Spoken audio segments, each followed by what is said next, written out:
y le presentamos ese pliego Chile a Pinochet.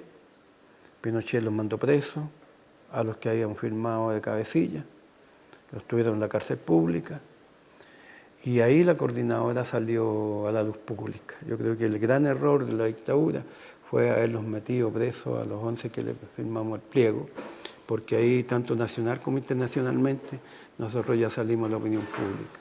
Los podían tomar detenidos, los podían golpear, pero no los podían matar porque ya existíamos. La coordinadora siempre fue un instrumento de gran alcance para el movimiento sindical. Nunca dejamos de dejarla de hacer funcionar.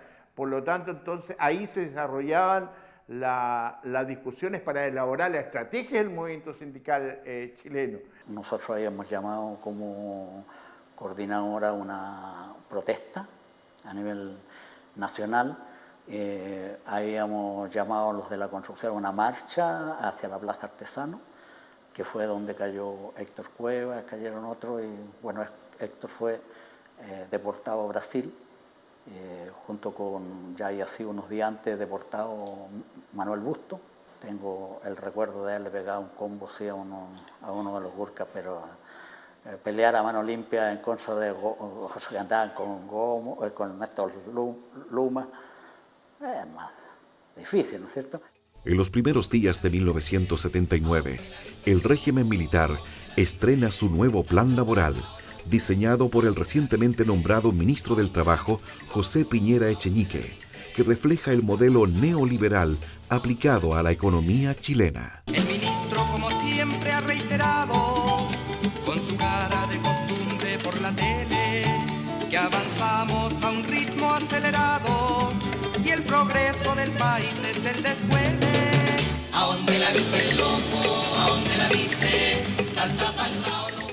A todo esto se elimina, no se puede aplicar código del trabajo, queda prohibido, o sea, quedamos sin ninguna ley laboral que protegiera a los trabajadores. Todo eso es parte de los bandos militares, o sea, no había código laboral, para decirlo de alguna, no había ni un código laboral. Ahí mandaba la ley marcial, era lo que prosperaba. Y se decide hacer por parte de la dictadura, ¿ya?, elaborar un código laboral nuevo. No era pescar el anterior, era elaborar un código laboral nuevo. Y frente a eso, ya obviamente salen los dirigentes fuera de Chile a hacer la denuncia que no teníamos código laboral, que no teníamos ningún tipo de protección. Cuando viene el plan laboral que dicta Piñera, bueno, en ese momento deja a todos los sindicatos fuera de la ley, a todos los deja fuera de la ley. Bueno, ¿qué es lo que hace el movimiento sindical? Primero condena el plan de Piñera y le quita todos los derechos a los trabajadores, la negociación por rama, el derecho a la huelga, todos los derechos, pero crea una posibilidad de organizarse entre un régimen dictatorial. Bueno, ¿y qué hacen los trabajadores? Organizan en 2 años 7.000 sindicatos. Organizamos como 100 federaciones y confederaciones que tenían una forma ya establecida, pero tuvieron todas que actualizarse. La ley a partir de ahí señala que podían tener distintas razones sociales adentro de la empresa. Entonces la gente, donde ya habían 100 compañeros, podían hacer 5 sindicatos. En este plan de Piñera ellos instauran por letra los años que se negocian, que rige hasta hoy día. Si uno se da cuenta, hoy día, por ejemplo, los de la A a la P negocian en los años impares. Los años pares negocian de ahí hacia atrás.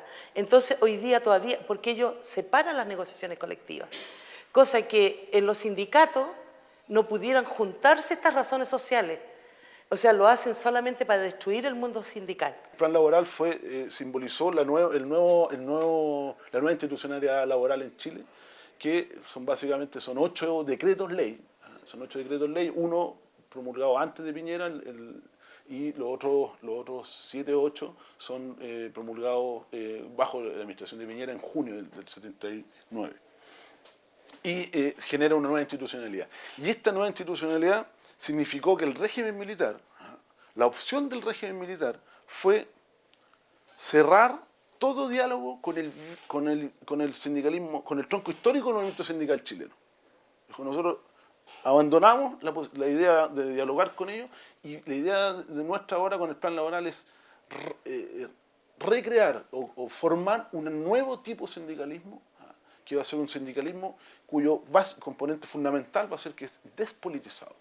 Entonces, el plan laboral, ¿qué significó? Flexibilización laboral, debilitamiento del movimiento sindical, restringir el derecho a huelga, prácticamente eliminarlo, generar divisionismo en los sindicatos, en empresas, prohibir la negociación por rama por la producción, que aquí se hacía antes, etc. Cuando entran los civiles con todos los Chicago Boys a reemplazar a los militares en la dirección de las empresas y en el gobierno, empieza a avanzar toda la política de la derecha, los Chicago Boys, la política de mercado. Y en ferrocarriles no estuvo ajeno a esto. Y ahí en ese sentido empezaron ya a hablar de la privatización de ferrocarriles. La política de los Chicago Boys dice, mire, que todas las empresas, todas, inclusive más que las públicas, tienen que ser autosuficientes. Por lo tanto, el Estado no aporta más recursos. Pero luego de una década de dictadura, comienza a debilitarse, aunque levemente, el aparato opresor del Estado. Sin embargo, seguían las acciones represivas de parte del gobierno de facto. A nosotros en la coordinadora, todas las asambleas nuestras estaban afuera, la gente de la CNI. Estaban afuera. Nosotros ya tanto los conocíamos que los saludábamos. Y cuando llegábamos a nuestras casas, normalmente teníamos gente también de esta que rondaba por nuestras casas. También hasta llegábamos a saludarlos. Porque por mientras que los viéramos, era menos peligroso. Lo peligroso es cuando uno no se da cuenta, le están haciendo el punto. Se nos fueron quedando dirigentes por armar esto que parece tan simple como armar esta coordinadora. O sea, hay un compañero, que es profesor. Gianelli desapareció después de una reunión. Manuel fueron conversando con Manuel hasta Alameda con Camin. Y ahí se separaron.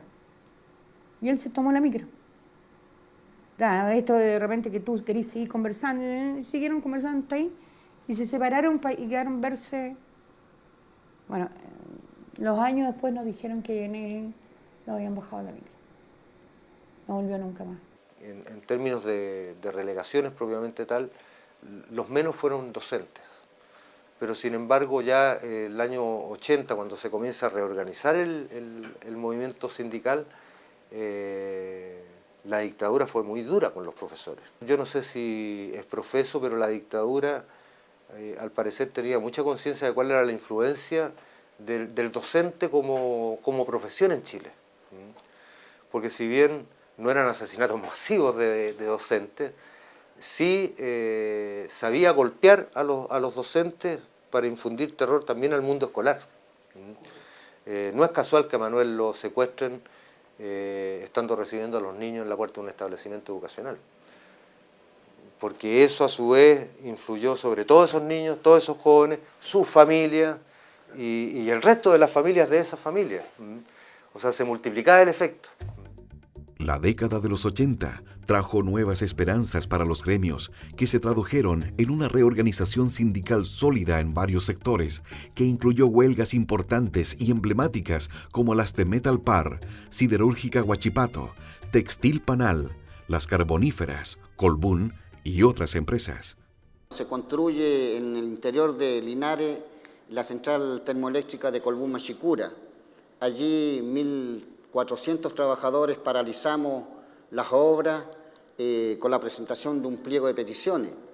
La justeza de nuestra demanda era tal hasta que el propio Mercurio, expresión máxima del fascismo en Chile, en un editorial llega a reconocer de que en realidad esta empresa francesa no respetaba la legislación laboral chilena, maltrataba desde el punto de vista económico y de condiciones de trabajo a los obreros. Por lo tanto, esa huelga que se inició, las primeras negociaciones en noviembre del año 82, se hace efectiva los primeros días, el 6 y el 8 de enero del 83, y sobrepasó lo que decía el plan laboral impuesto por José Piñera.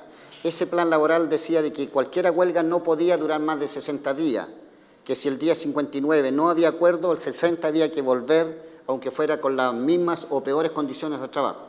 Sin embargo, permanecimos más de 80 días ocupados el campamento y las instalaciones de las faenas, hasta que definitivamente fueron despedidos los 1.400 trabajadores y muchos trabajadores cesantes del carbón vinieron a reemplazar a estos 1.400 trabajadores en Colbún, Machicura. Hay que parar, hay que parar, hay que parar, a todo Chile hay que parar. Tal como venía ocurriendo desde los primeros días del golpe militar, la solidaridad internacional seguía apoyando a la población a través de los constantes llamados al régimen para que respetara los derechos humanos, lo que no tenía respuesta de parte de la dictadura. La represión era constante, los seguimientos eran de todos los días. Eran de repente algunas pequeñas golpizas en algunas partes del centro, los pacos te pillaban, eran golpizas. Y hubo un momento difícil que tuve que salir del país porque ya yo era el encargado juvenil de la coordinadora y se me pide desde mi partido que tengo que salir del país. Y salgo y no vuelvo casi en 2 años. Vuelvo en el 84. Y en el mismo septiembre, o sea, en agosto, septiembre, había muerto mi papá. Y cuando vuelvo no hallaban cómo decirme, no, pues se murió tu papá. Entonces se murió mi papá, yo tenía a mi compañera, afortunadamente con ella habíamos acordado que si yo tenía que salir se acababa todo, ¿no? O sea, no encontré a mi papá que estaba muerto y voy a buscar a mi compañera y me dice, ¿sabes qué? Se acabó. Entonces esa es un poco la historia en lo personal, que son fuertes y que tienen que ver con ese momento de clandestinidad que uno vivió. Diversos acontecimientos tienen lugar en esta década, como la marcha del Día Internacional de la Mujer, que arroja 118 personas detenidas, varias de ellas relegadas. Por otro lado, en 1980, los sindicatos realizan una marcha para conmemorar el 1 de mayo, que convoca unas 3.000 personas, lo que fue considerado un éxito, dadas las circunstancias. 11 de mayo de 1983 se realiza la primera protesta nacional, impulsada principalmente por la Confederación de Trabajadores del Cobre, CTC. Nuestro gremio fue fundamental para lo que significa el haber articulado la primera protesta nacional. Producto de la situación que cruzaba por el país, los sindicatos de la división El Salvador sacaron el acuerdo de un paro nacional. Es allí donde emergió la primera expresión de lucha de los trabajadores o de reacción al sistema. Ese paro nacional lo llevaron al Congreso de la Confederación de Trabajadores Cobre, en ese tiempo era Confederación. Se discutió este planteamiento de paro nacional, fue aprobado y los dirigentes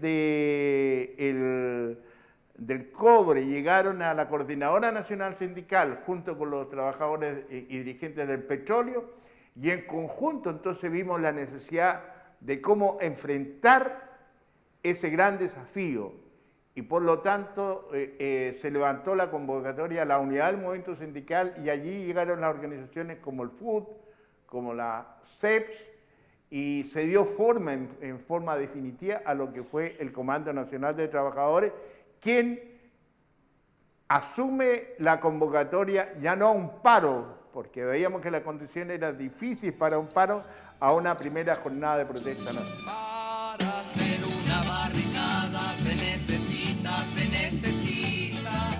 una masa organizada y otra cosita. Es importante